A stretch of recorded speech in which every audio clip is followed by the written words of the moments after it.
Você já deve ter ouvido falar da teoria da Terra plana, em que nosso planeta é envolto por um domo intransponível, em que o Sol e a Lua giram sobre a Terra e não ao entorno do globo, e que se realmente suas teorias fossem aceitas, remontaria toda a história da humanidade, desde livros escolares à ida do homem à Lua, tornando a NASA e outros governos a maior fraude de todos os tempos.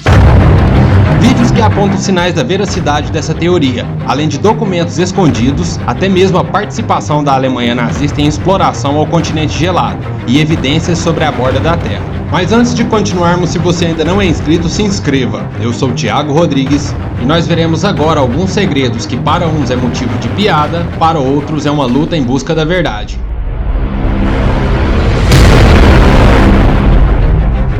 A teoria da Terra plana começa com as civilizações antigas, como no Antigo Egito, Mesopotâmia e muitos outros povos. Até que na Antiga Grécia, Aristóteles e Pitágoras apresentam cálculos que provou que a Terra é redonda, embora a maioria dos filósofos pré-Sócrates defendesse o modelo de Terra plana. E então fica firmado o primeiro registro em que se mostra que a Terra é redonda, após Aristóteles escrever seu livro De Coelo, sobre o céu, em 350 a.C., e assim se inicia a construção da história. E então a teoria da Terra plana ficou parcialmente de lado com o passar dos séculos. Bom, isso até agora.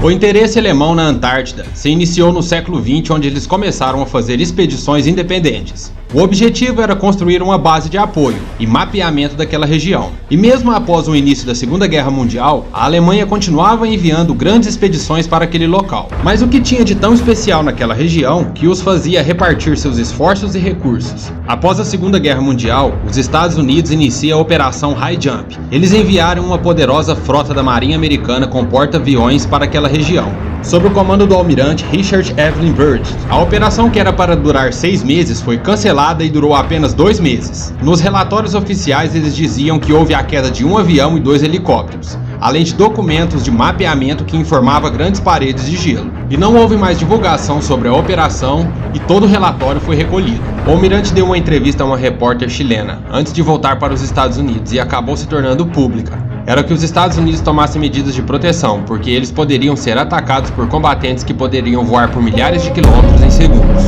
E durante esses acontecimentos, foi fundado em 24 de outubro de 45 a ONU, e que a representação do globo na sua logomarca não é da forma convencional como todos conhecemos, mas sim de um novo mapa que representa a Terra.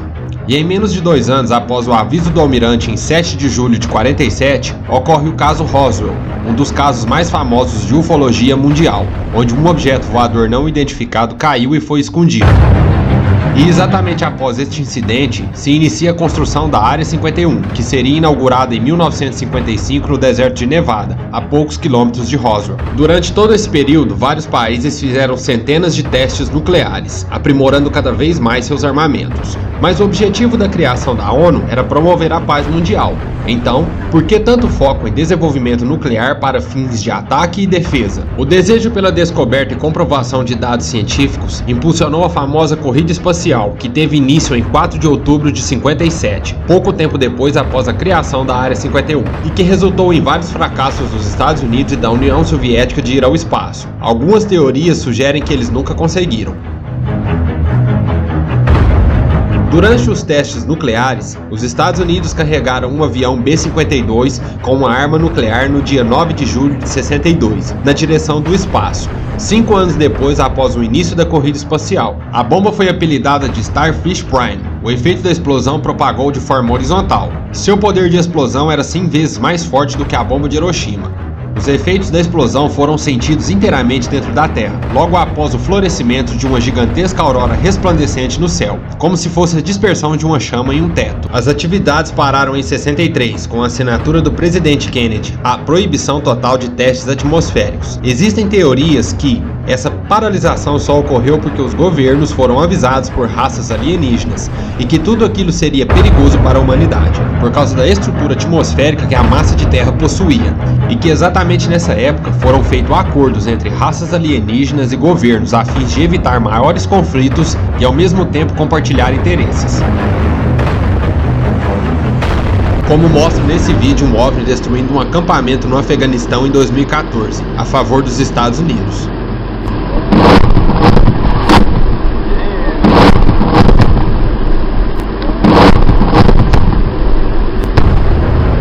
Após estes acordos, em 20 de julho de 69, é confirmada a chegada do homem à Lua pela Apollo 11. Enquanto alguns dizem que é verdade, há aqueles que afirmam que eles nunca conseguiram, enquanto outros dizem que foi tudo montado e orquestrado, pois não era possível nem mesmo atravessar uma ogiva nuclear. Todo aquele fracasso não poderia ser divulgado. Se isso acontecesse, eles teriam que remontar toda a história humana, além do encerramento de pesquisas espaciais e até mesmo o fim da NASA.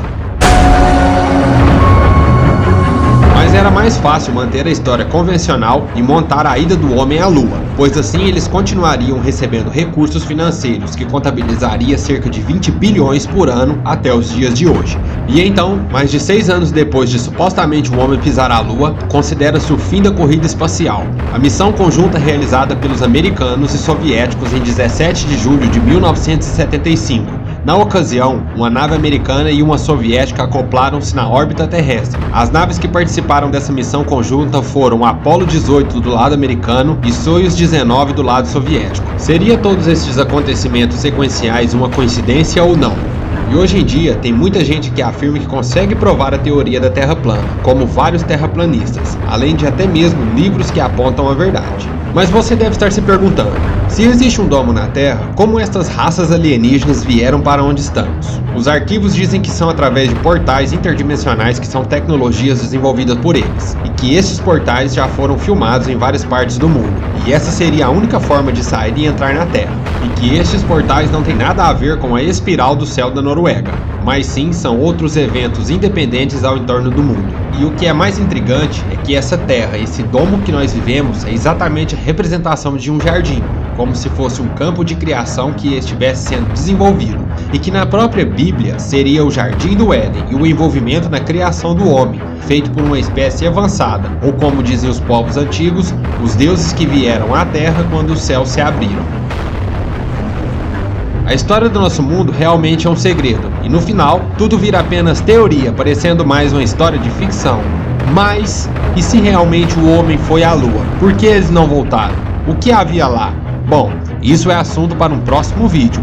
Mas isso é tudo, pessoal. Se você gostou desse vídeo, deixe seu joinha e não esqueça de se inscrever no canal. Nos vemos no próximo. Tchau, tchau.